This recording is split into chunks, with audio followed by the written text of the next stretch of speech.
اعوذ باللہ من الشیطان الرجیم بسم اللہ الرحمن الرحیم الحمد للہ رب العالمین وصلی اللہ علی سیدنا محمد وعلی بیتہ الطیبین الطاہرین واللعنۃ الدائمۃ علی اعدائہم اجمعین۔ جیسا کہ آپ حضرات جانتے ہیں کہ اب تک ہماری اور آپ کی گفتگو تاریخ اسلام میں اور بالخصوص تاریخ اسلام میں حیات سرور کائنات حضرت محمد مصطفیٰ صلی اللہ علیہ وآلہ وسلم کی حیات طیبہ کے سلسلے میں گفتگو اور بات یہاں تک پہنچی تھی کہ مکہ جو کہ وہ پاک اور طیب و طاہر سرزمین ہے کہ جس پر حضرت صلی اللہ علیہ وآلہ وسلم کی ولادت ہوئی، اور خدا نے اسی بنا پر اس سرزمین کو شرف بخشا،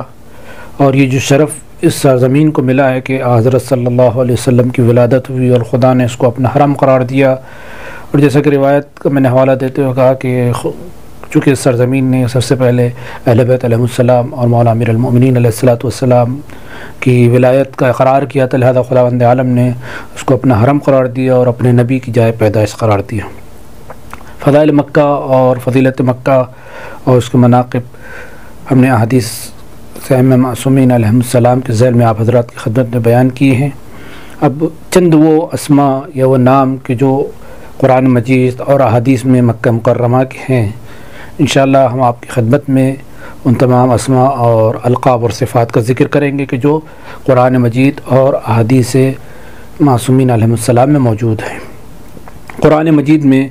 جو مکے کے اسماء ہیں تو اگر دیکھا جائے تو صریحی طور پر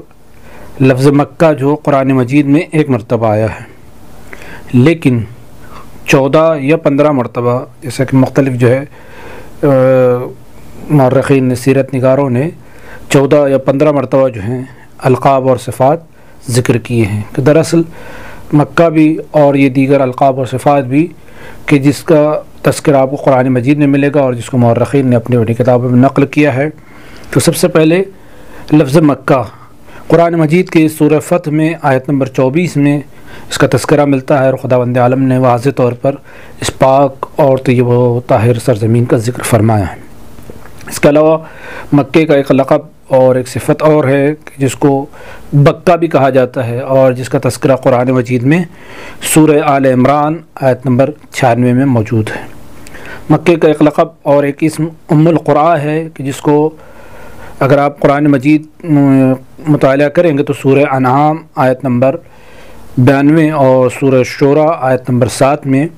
لفظ ام القرآ کے جو مکے کا لقب اور مکے کا نام ہے وہ قرآن مجید میں موجود ہے۔ ایک مکے کا نام اور لقب البلد کہ جو سورہ ابراہیم آیت نمبر 35، اسی طرح سے سورہ بلد آیت نمبر 1 اور سورہ بقرہ آیت نمبر 126 میں اس کا تذکرہ موجود ہے۔ اسی طرح سے البلد الامین، ایک تو البلد ہے اور ایک الولد الامین ہے۔ سورہ 3 میں ابتدائی آیت میں آیت نمبر 3 میں اس کا تذکرہ موجود ہے۔ اسی طرح سے البلدہ سورہ نمل میں آیت نمبر 96 میں اس کا تذکرہ موجود ہے۔ اسی طرح سے الحرم کہ جو مکے کے ایک لقب اور نام ہے، اس کا تذکرہ سورہ قصص آیت نمبر 57 اور سورہ عنکبوت آیت نمبر 67 میں جو ہے اس کا تذکرہ موجود ہے۔ اسی طرح سے القریہ کہ جو مکے کا ایک لقب اور صفت ہے، اس کا تذکرہ جو ہے سورہ محمد آیت نمبر 13 اور سورہ زخرف آیت نمبر 31 میں موجود ہے۔ اسی طرح سے مکے کے ایک صفت اور ایک لقب جو ہے وادی غیر ذی زرع کہ جس کا تذکرہ واضح طور پر قرآن مجید کے سورہ ابراہیم آیت نمبر 37 میں موجود ہے کہ جہاں جناب ابراہیم کی جو دعا ہے کہ اس سے پہلے بھی ہم نے تذکرہ کیا کہ میں ایسی جگہ پر اپنے گھر والوں کو چھوڑ کر جا رہا ہوں کہ جو بے آب و گیا ہے، لیکن تیرا جو ہے پاک اور پاکیزہ اور محترم گھر ہے۔ اسی طرح سے حرم آمن سورہ عنکبوت آیت نمبر 67 میں مکے کا ایک اور نام اور لقب ہے کہ جس کو معاد کہتے ہیں، جس کا تذکرہ سورہ قصص آیت نمبر 85 میں یعنی 85 پر موجود ہے کہ جہاں حضور اکرم صلی اللہ علیہ وآلہ وسلم کو خداوند عالم نے باقاعدہ یہ بشارت دی تھی کہ جب آپ مکے سے نکل رہے تھے، ہجرت فرما رہے تھے، کہ جس نے آپ پر قرآن کو نازل کیا ہے ضرور بھی ضرور آپ کو مکے معاد کی طرف آپ کو دوبارہ لوٹائے گا، یعنی اپنے وطن کی طرف آپ کو ضرور بے ضرور لوٹائے گا۔ اور خداوند عالم نے اس بشارت کو فتح مکہ کے ذریعے سے پورا فرمایا۔ اسی طرح سے مکے کا ایک نام اور لقب المسجد الحرام بھی ہے کہ جس کا قرآن مجید میں تذکرہ موجود ہے۔ تو یہ مکے کے وہ القاب اور اسماء اور صفات ہے کہ جن کا تذکرہ قرآن مجید میں آپ کو جا بجا جو ہے ملتا ہے۔ اس کے علاوہ احادیث ائمہ معصومین علیہ السلام کو اگر ہم اٹھا کر دیکھیں تو اس میں بھی مکے کے اسماء اور القاب موجود ہیں، جیسا کہ اس مقدس سرزمین کے لیے جو احادیث میں 5 اسماء جو مشہور موجود ہیں، اس کے علاوہ بہت سارے ہیں لیکن جو مشہور 5 ہے ہم ان کا تذکرہ آپ کے سامنے کرنے جا رہے ہیں۔ سب سے پہلے حدیث میں اس شہر کو، اس مقدس اور پاکیزہ شہر کو مکے کے نام سے یاد کیا گیا ہے۔ دوسرا، اس پاک اور پاکیزہ طیب و طاہر شہر کو مکہ کے نام اور لقب سے یاد کیا ہے۔ اسی طرح سے ام القریٰ، اور ایک نام اور ہے، یا یوں کہا جائے کہ ایک لقب اور ہے مکے کا کہ البساسہ۔ انشاءاللہ ہم اس کی تشریح کریں گے کہ ان تمام القاب اور ان تمام اسماء کے کیا معنی ہیں۔ اسی طرح سے ایک نام اور لقب اس شہر کا ام رحم بھی ہے کہ جس کا تذکرہ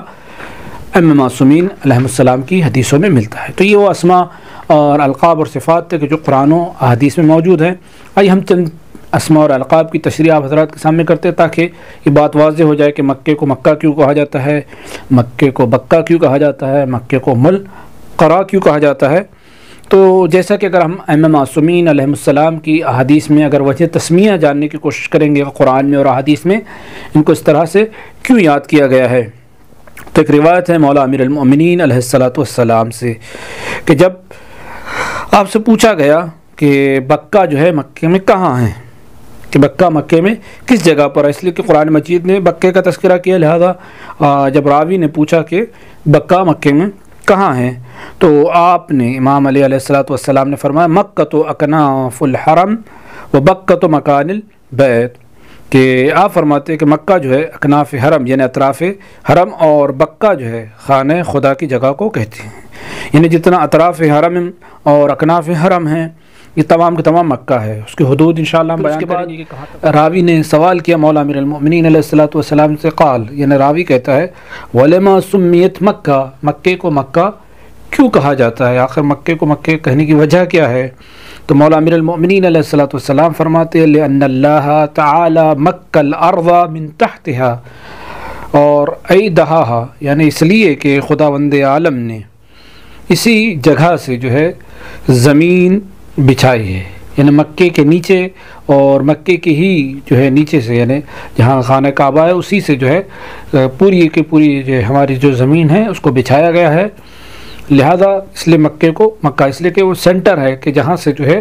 پوری زمین کو بچھایا گیا ہے۔ پھر اس کے بعد راوی نے پوچھا فلما سمیت بکہ، کہ بکے کو بکہ کیوں کہا جاتا ہے، آخر وجہ کیا ہے؟ تو آپ نے فرمایا لِأَنَّهَا أَبْكَتْ عُيُونَ الْجَبَّارِينَ وَالْمُذْنِبِينَ، کہ بکے کو بکہ اس لیے کہا جاتا ہے، مولا امیر المؤمنین علیہ السلام فرماتے کہ یہ سرزمین یعنی مکے کی سرزمین جباروں یعنی جو لوگ جابر ہیں، ظالم ہیں، جو بادشاہ جو ہیں، حکمراں جو ہیں ظالم و جابر ہیں، گنہگاروں یعنی جو لوگ معصیت کار ہیں، گنہگار ہیں، ان کی آنکھوں کو رلا دیتی ہے۔ گویا دراصل یہ جو ہے ان کی آنکھوں کو نہیں بھاتی، اور ایک طرح سے مولا امیر المؤمنین علیہ السلام نے رلانے کی تعبیر یہ ہے کہ یہ لوگ اسے دیکھتے ہیں تو یقیناً بہت رنجیدہ ہوتے ہیں، کبیدہ خاطر ہوتے ہیں، غم زدہ ہوتے ہیں۔ گویا یہ سرزمین کو بکہ اس لیے کہا جاتا ہے کہ یہ جباروں کو، ظالموں کو، گنہگاروں کو رلانے والی ہے۔ اسی طرح سے ام القریٰ، جیسے کہ ہم نے مکے کا ایک نام اور لقب ام القریٰ بیان کیا، تو ام القریٰ مکے کو کیوں کہا جاتا ہے؟ اس سلسلے میں بھی ایک روایت مولا امیر المؤمنین علیہ السلام سے موجود ہے، جب کسی نے آپ علیہ السلام سے پوچھا، اور شام سے یہ شخص آیا تھا اور مولا امیر المؤمنین سے سوال کیا کہ مکے کو ام القریٰ کیوں کہتے ہیں، لما سمیت مکہ ام القریٰ، کہ مکے کو مکہ ام القریٰ کیوں کہتے ہیں؟ تو آپ نے فرمایا لِأَنَّ الْأَرْضَ دُحِيَتْ مِن تَحْتِهَا، آپ نے فرمایا کہ یہ مکے کو ام القریٰ اس لیے کہتے ہیں، چونکہ سینٹر کو کہتے ہیں اور قریٰ انہیں تمام شہروں کا سینٹر، تو اس کو ام القریٰ اس لیے کہتے ہیں کہ اسی کے نیچے سے پوری زمین کا گویا فرش جو ہے بچھایا گیا تھا، لہذا اس کو ام القریٰ یعنی تمام زمینوں کا سینٹر اور مرکز کہا جاتا ہے۔ یہ روایت علل الشرائع میں اور ملا یاظہر الفقی اور تفسیر قمی وغیرہ میں موجود ہے کہ جس کو ہمارے بزرگ علماء نے نقل کیا ہے۔ اسی طرح سے اگر ہم دیکھتے ہیں تو جو تاریخ نگار ہیں، جو سیرت نگار ہیں، بکے سے کیا مراد ہے؟ تو ہم نے یہ روایت دیکھی کہ مکے کو بکہ کیوں کہتے ہیں اور ام القریٰ کیوں کہتے ہیں، لیکن جو لوگ سیرت نگار ہیں، مورخین ہیں، تمام فریقین کے، اس میں 4 قول بیان کیے گئے ہیں۔ سب سے پہلا قول، بکے سے مراد وہ مخصوص مقام ہے جہاں خانہ خدا ہے۔ دوسرا قول ہے کہ بکے سے مراد خانہ کعبہ اور اس کے اطراف و اکناک ہے، اور مکے کا اطلاق پورے کے پورے جو ہے سرزمین پر ہوتا ہے۔ تیسرا قول ہے کہ بکے سے مراد جو ہے بیت اللہ الحرام ہے، مسجد حرام ہے، اور مکہ جو ہے پورے کے پورے حرم کو کہا جاتا ہے۔ چوتھا ایک قول ہے کہ بکہ اور مکہ دونوں اسی شہر کے نام ہیں اور ان دونوں میں کوئی فرق نہیں ہے۔ اس کو جو ہے ان چاروں فروق کو، ان چاروں وجوہات کو کتاب القاموس المحیط اور جو مکے کے سلسلے میں لکھی گئی ہے، اسی طرح سے الجامع اللطیف، اس میں تمام تفصیلی طور پر کہ مکے کو بکہ کیوں کہا جاتا ہے، یہ 4 اقوال موجود ہے۔ اسی طرح سے مکے کو ام القریٰ کیوں کہتے ہیں، اس کے لیے بھی علماء نے اور تاریخ نگاروں نے، سیرت نگاروں نے 4 یا 3 وجوہات بیان کیے ہیں۔ ہم مختصراً آپ حضرات کی خدمت میں ان تمام وجوہات کو بیان کرتے ہیں، اگرچہ احادیث میں اس کو واضح طور پر بکہ اور ام القریٰ کہنے کی وجہ اور سبب جو ہے بیان کیا گیا ہے۔ سب سے پہلا قول ہے کہ وہ مرکزی نقطہ ہے جس سے بقیہ زمین کو پھیلایا گیا، یعنی جس کے نیچے سے پوری زمین کا جو ہے فرش بچھایا گیا ہے،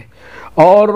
جدید و قدیم تحقیقات کی رو سے، یعنی جتنی بھی جدید اور قدیم تحقیقات ہوئی ہیں اس سے یہ ثابت ہوتا ہے کہ یہ خشک زمین کے وسط میں واقع ہے،